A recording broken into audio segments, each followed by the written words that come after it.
Hello again and welcome to our segment of Ledger Logic. I'm Mary Lou with Steeple Accounting, and today we're going to be talking about changes to the balance sheet. In our previous segment, we did talk about the fund activity report as a consolidated report and basically how that changes. What I want to do this time is break it down into more specifics on your balance sheet. So I want you to be able to be clear on how to figure out why your balance sheet isn't in balance. So your cash or your bank accounts, those are really important. What changes happen in those accounts, and then what happens in your fund balances as well. So we're going to break those down into two separate segments. One's called the cash activity report, and the other one's called the fund activity report. So I'm going to bring up a presentation on the cash activity and then fund and show how those change. So if those numbers are not in balance on your balance sheet, something's out of kilter. So you need to make sure that things are in sync. So let's take a look at those two reports.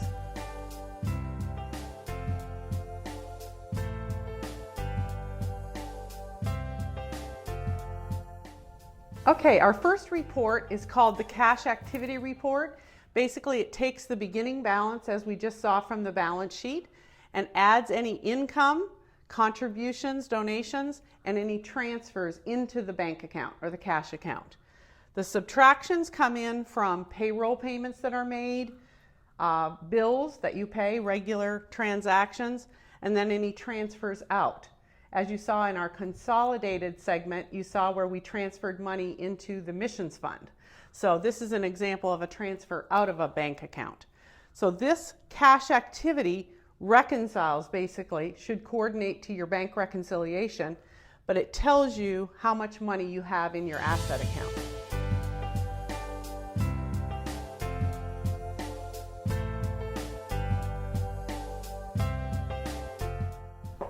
Okay, our next report is the fund activity report detailed. So it's a little bit different than the consolidated one. And what this shows us is our beginning balance on our balance sheet again, any income that came in, any expenses that went out. Very similar to the cash activity, it tracks any transfers or journal entries that you may have made directly out of the fund balance account. So if you have transferred money, that needs to be recorded on your fund activity because it affects that fund. And then you end up with your ending balance. So presented on a balance sheet, it was horizontal where you could see the beginning balance and the ending balance. This is just a layout of the detail that affected that fund.